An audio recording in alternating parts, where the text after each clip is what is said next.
Okay, just like to tell you the story about me. I'm just tracing my family history at the moment, and a few weeks ago I asked my father about my grandmother, who mysteriously turned up at Jersey when she was 3 years old as a young girl with her mother, but nobody in the family actually knew where she was actually from. So contacting the States of Jersey archives, I managed to get some information that she was actually French.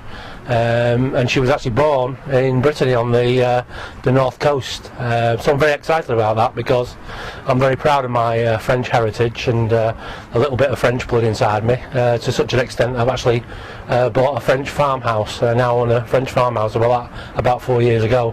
So I'm really interested in tracing my family history back further. I know on my father's side, on his English side, that one of my ancestors was Captain Sir Thomas Coram, who founded the St Thomas's Hospital in London.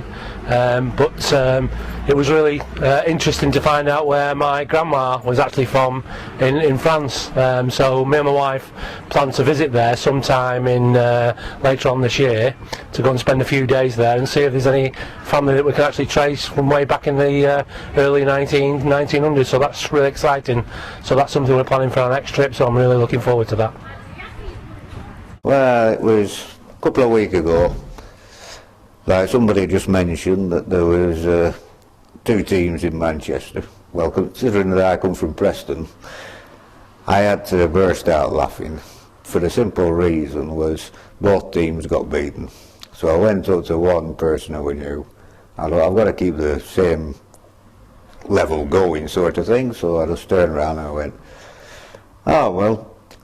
I looked at one and I said, what's it like to be beaten by a bunch of Scousers?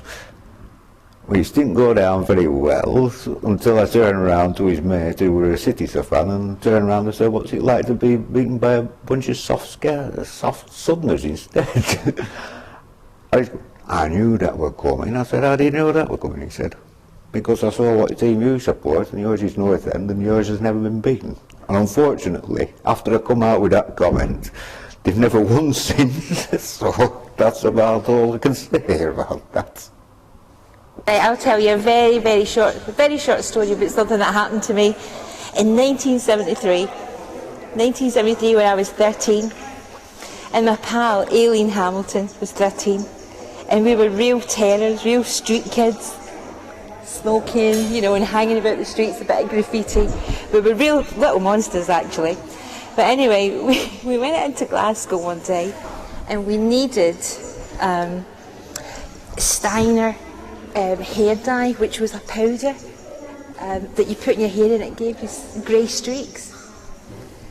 And we also needed Slade socks, and these were striped socks that the band Slade used to wear.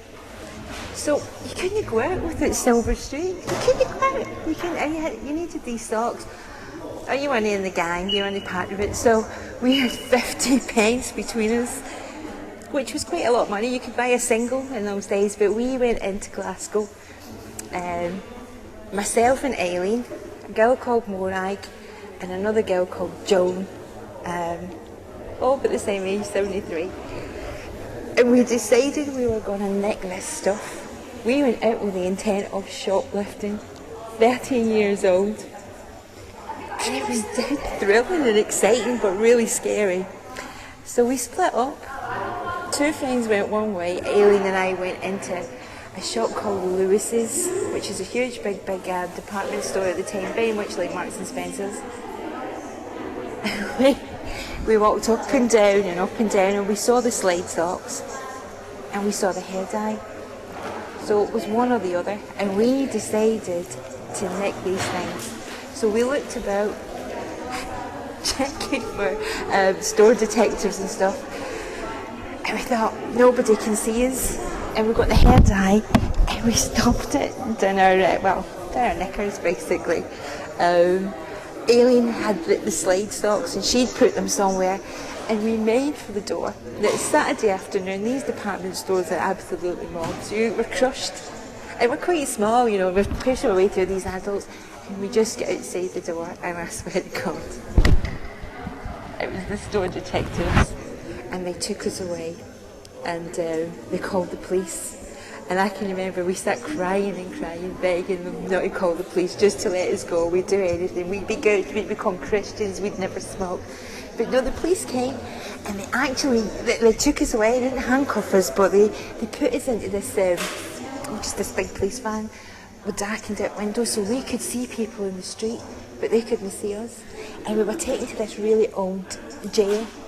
And I remember it was a stone cell, and there was bars on the window as well as glass. And Aileen and I were sitting in there, 13 years old, by this time Aileen was distraught and I was just stunned into silence. And the door opened and they pushed in this other girl we'd never seen before. And she could easily be 17 or 18. She looked like an adult. Anyway, she's saying, what he's in for? I was, we've been caught shoplifting. Oh, you're going to be in trouble. So the police came in then and said, would you like something to eat? And with that, they brought us in these big sandwiches, big thick slabs of bread with meat in them, and gave us them and shut the door. And I was just about to bite into mine when this girl said to me, oi, wait a few minutes, she said, and she started emptying lipsticks and eyeshadows out of bra, made us put them in between the sandwiches to eat them so we could destroy the evidence. I swear to God. That was enough for me. I don't remember that much about it until 25 minutes later we heard this commotion outside, and here was my two other mates. They get caught shoplifting in Boots, and that was the four of us sitting in the police station in Glasgow in 1973. And for almost 20 years after that, I used to be afraid of applying for a job in case they asked for a CRB check. Of course, we only get, we got a slap in the wrist and told to go home, and I never offended again. End of story. I think I was